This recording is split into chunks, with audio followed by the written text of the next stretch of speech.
TV 타임즈.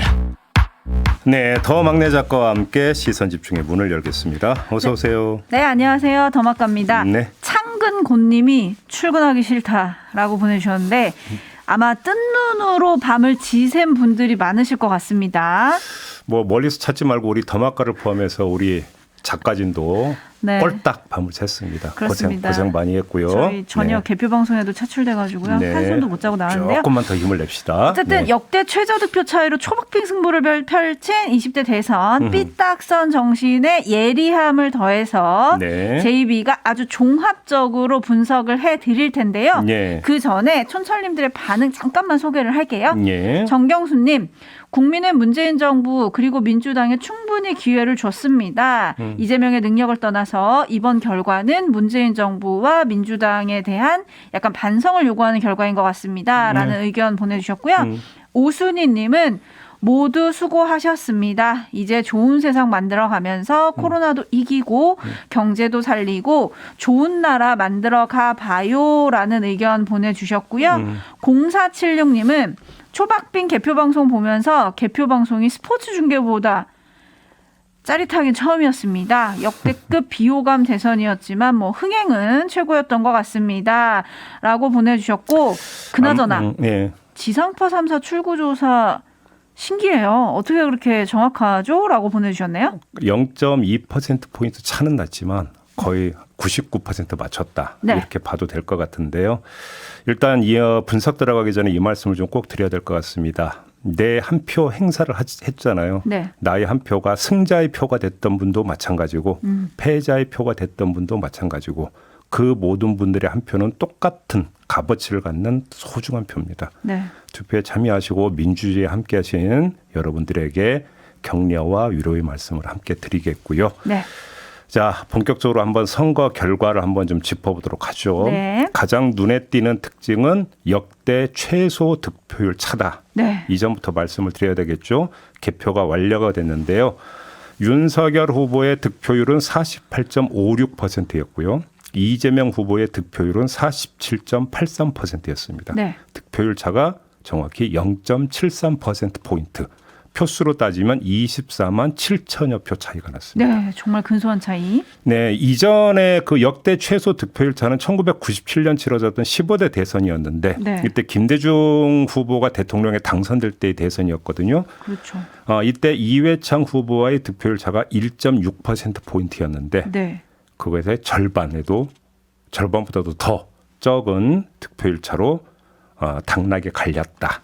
이 점이 가장 먼저 눈에 들어온다고 봐야 되겠는데요. 네, 그래서 이 결과에 대해서 후보들이 이제 어떤 얘기를 했는지 좀 결과 나온 후에 입장을 좀 들어볼 텐데요. 네. 먼저 이재명 후보가 대중 앞에 섰습니다. 이재명 후보의 승복 선언 함께 들어보시죠. 선대위 동지들과 자원봉사자, 당원 동지들과 지지자분들께 죄송하다는 말씀과 함께 여러분의 뜨거운 헌신에 고마움을 전합니다. 모든 것은 다 저의 부족함 때문입니다. 여러분의 패배도 민주당의 패배도 아닙니다. 모든 책임은 오롯이 저에게 있습니다. 윤석열 후보님께 축하의 인사를 드립니다.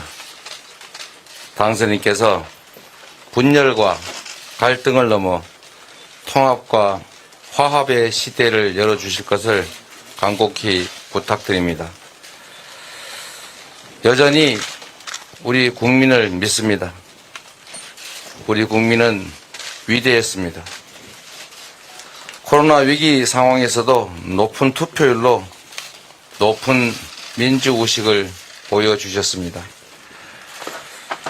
여러분이 있는 한 대한민국은 계속 전진할 것입니다. 하루빨리 코로나 위기를 극복하고 일상을 회복하게 되기를 소망합니다.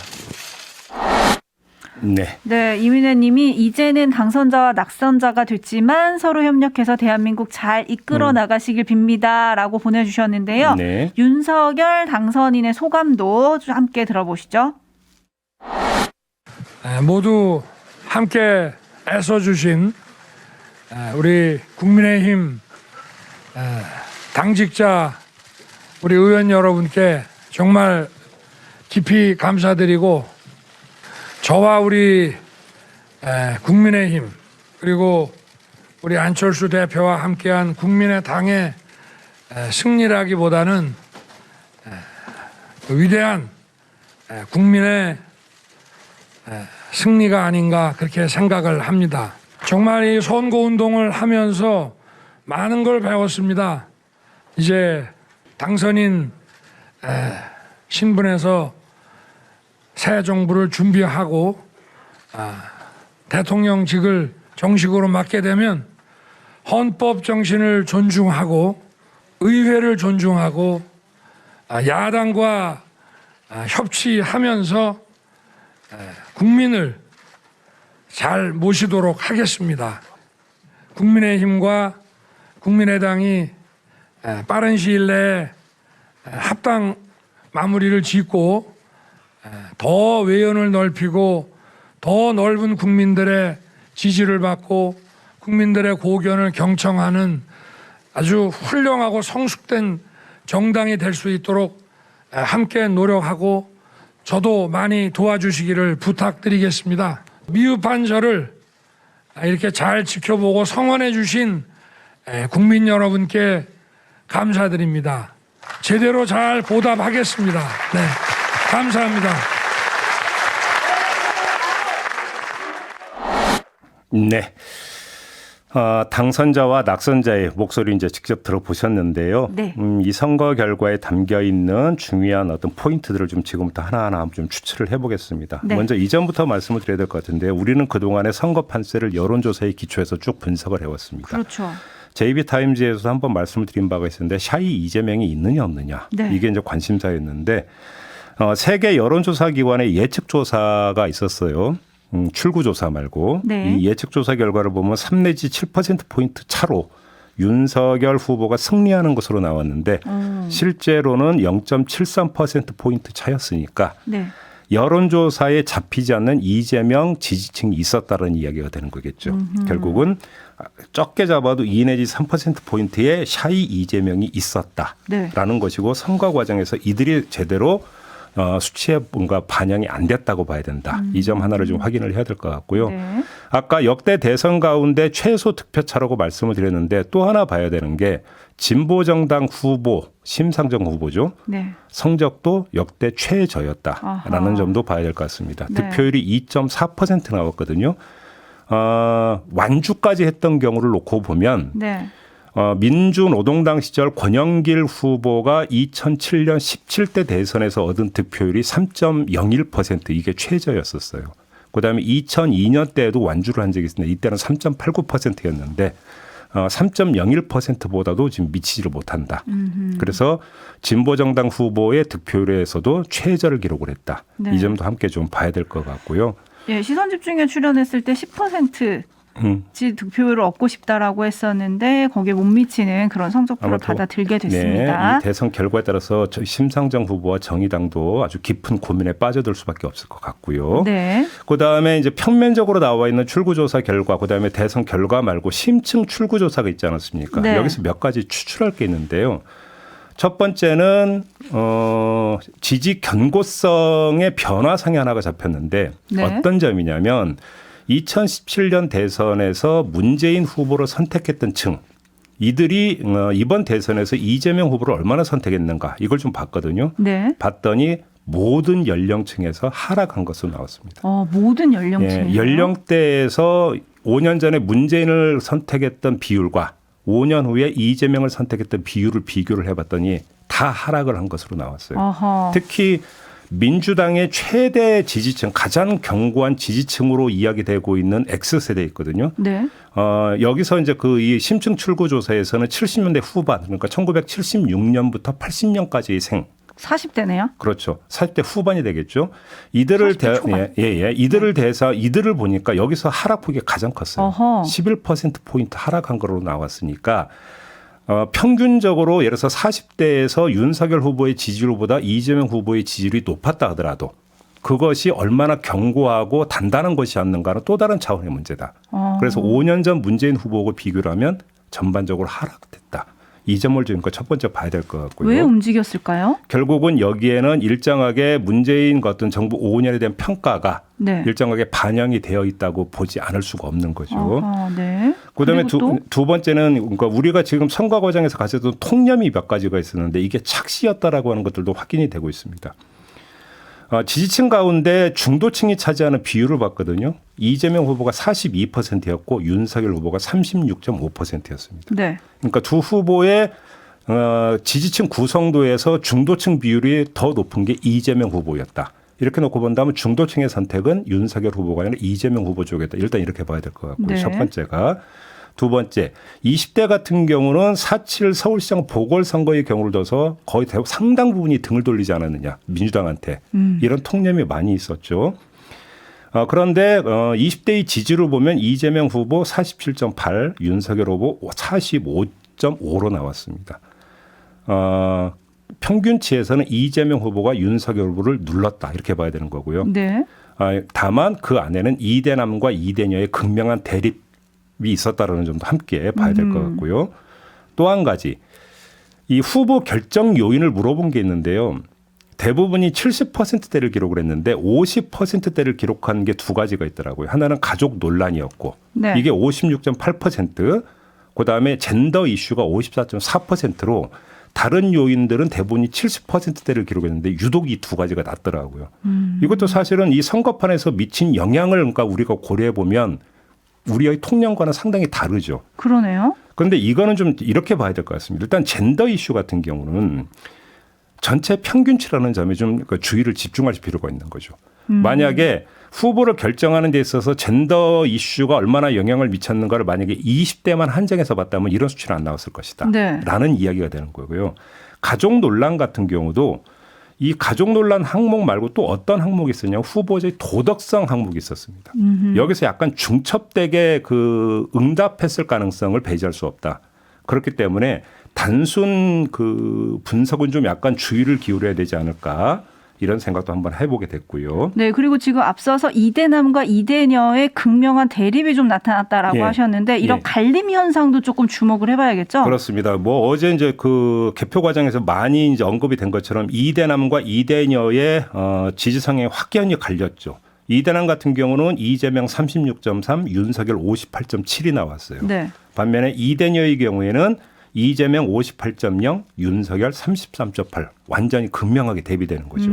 갈림이 확실하게 있었다고 봐야 되는 거고요. 네. 젠더 갈림 말고 계층 갈림 현상도 좀 눈에 띄는 게 있습니다. 계층이요? 부동산 문제가 상당히 많이 그 영향을 미쳤다는 게 일반적 분석이잖아요. 네. 근데 사실 부동산 문제라고 하는 것은 무주택자의 입장과 주택을 갖고 있는 사람의 입장은 다를 수가 있는 거거든요. 사실은 선거 과정에서 이게 제대로 조명이 안 됐어요. 어허. 그런데 이번 심층 출구조사에 보면 이게 좀 확연하게 대비가 되는 게 네. 무주택자의 경우에는 이재명 후보가 52.2, 윤석열 후보가 43.7% 나왔거든요. 네. 상당한 차이가 나타나죠. 하지만 유주택자, 이래서 1주택자 같은 경우는 이재명 후보가 46.5, 윤석열 후보가 50.2로 반대 현상이 나타납니다. 2주택자 이상 같은 경우는 이재명 46.0, 윤석열 51.4로 나오거든요.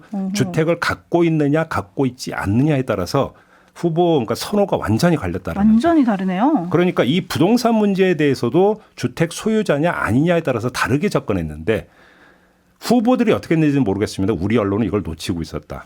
이 점을 좀 그 분명히 말씀을 드려야 될 것 같고요. 네. 또 하나가 있는데 물론 이거는 그 대비되는 계층이라는 볼 수는 없지만 정책을 펴 들어가는 데 있어서 포인트가 달라지기 때문에 제가 말씀을 드리는 건데요.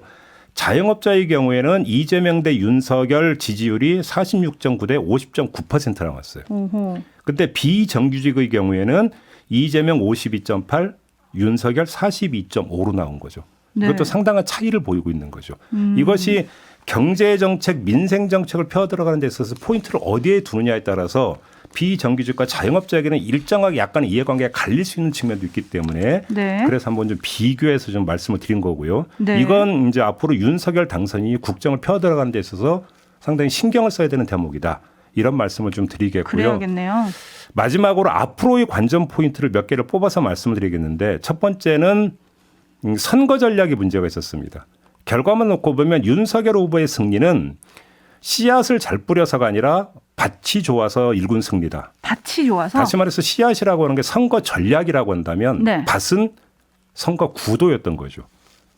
그러니까 선거 구도라고 하는 것은 정권 교체론이 월등히 높았다는 점을 말씀을 드리는 건데 네네. 여기에 부응해서 선거 전략을 폈느냐 그렇게 보기가 힘든 게 20대 갈라치기라든지 후보 단일화 같은 경우가 지금 그 선거 결과를 놓고 보면 주요했던 것이냐 그렇게 보기 힘들다라는 것이죠. 그러네요. 그러면 선거 전략을 제대로 펴지 못했다는 이야기가 되는 건데 비록 승리를 했다 하더라도 이거는 긴 여운이 남는 거거든요. 네. 이것이 국민의힘 내부에서 앞으로 선거 결과를 평가하고 그다음에 앞으로 이제 전열을 정비하는 과정에서 권력 투쟁의 요인이 될 수가 있다. 네. 특히 그 한가운데 이준석 대표가 놓일 수가 있다라는 점 네. 이걸 좀 빼놓을 수가 없을 것 같고요. 그래서 오늘 아침에 벌써부터 나오는 뉴스가 인수위원장에 안철수 국민의당 대표가 내정이 됐고 당선인 비서실장에는 장제원 국민의원이 내정됐다. 이런 보도가 일단 벌써 요거는 나오고 있는데요. 사실관계가 좀 확인이 돼야 되지만 그렇죠. 이 보도가 사실이라고 한다면 이준석 대표와의 관계가 좀 주목되지 이 않습니까? 두 사람 모두 이준석 대표와 대척점에 있는 사람들이다. 그러니까요. 이 점을 좀 놓칠 수가 없는 거고요. 네. 또 한 가지 앞으로의 문제에서 국정 운영의 문제가 있는데요. 윤석열 당선인의 국정 운영 기반은 이중으로 살얼음판이 될 것이다. 살얼음판. 하나는 뭐 많이 이야기하는 의회 구도가 여소야대가 되는 거 아니겠습니까? 네. 이건 많이 나왔는데 또 한 가지가 대선 승리가 소수점 차이에 아주 어려운 승리였다는 것이죠. 그런데 어떤 문제가 발생하냐면 석 달 뒤에 또 지방선거가 바로 따라온다라는 겁니다. 이렇게 되어버리면 민주당 입장에서도 전열 정비하면서 허니문 기간을 갖기가 쉽지가 않을 것이다. 네. 오히려 당선과 동시에 정치적 도전의 어떤 직면할 수가 있다라는 것이죠. 윤석열 당선인 입장에서는 네. 이걸 어떻게 이제 헤쳐나가느냐. 이게 아마 이제 과제가 될 거라는 점을 말씀을 드리고 네. 마지막으로 하나만 말씀을 드리면 민주당인데요. 전열 정비를 해야 되는 거 아니겠습니까? 그렇죠. 근데 소수점 차이에 석패로 지금 끝나버렸기 때문에 패배의 책임을 규명을 하고 그럼 개혁 포인트를 잡는 게 의외로 모호할 수가 있다라는 점이죠. 또 여기에다가 지방선거를 준비해야 된다는 상황 논리. 그다음에 또 혹시라도 있을지 모르는 정계 개편에 대비를 해야 된다는 상황 논리. 이런 것들이 민주당의 판가리를 일정하게 영향을 미치는 교란 요인이 될 수가 있다. 네. 그렇기 때문에 앞으로 민주당의 개혁을 누가 어떻게 주도하느냐 이걸 좀 주의해서 봐야 될 부분이 있다. 이게 좀 관전 포인트라는 거죠. 네. 그리고 오늘 아침에 지금 노컷뉴스 단독으로 전해진 보도 하나가 있어서 소개를 해드릴게요. 예. 국민의힘과 국민의당이 오늘 새벽에 윤석열 대통령 당선인의 승리를 확정 지은 직후 네. 양당 합당 관련 논의를 진행한 것으로 확인이 됐다. 누가 함께 만났냐면 국민의힘 권영세 사무총장, 네. 국민의당 최연숙 사무총장이 만났다. 이런 기사가 또 보도가 됐는데요. 이 내용은 이제 잠시 후 저희가 국민의힘 의원들과 좀 짚어보도록 하고요. 예. 지금 여러 가지를 짚어주셨는데 또 하나 관심이 문재인 대통령과 윤석열 당선인의 만남입니다. 만나야 되겠죠. 언제쯤 만날까요? 그러니까 아마 좀 최대한 빠른 시간에 좀 만나야 되지 않겠습니까? 특히 대외적 요인들이 있지 않습니까? 그렇죠. 그러니까 이 대외적 요인들이 있기 때문에 그런 부분에서 윤석열 당선인은 현 정부로부터 또 그러니까 브리핑을 받아야 되는 어떤 입장이 있을 거라고 생각하고요. 거기서 이제 그 정밀 조정을 해야 되는 부분이 있기 때문에 하루라도 빨리 만나는 게 필요하고 그게 바람직할 것이다. 이런 말씀 드리겠습니다. 네. 자, 이렇게 JB타임즈 마무리하겠습니다. 더마카 수고하셨습니다. 고맙습니다.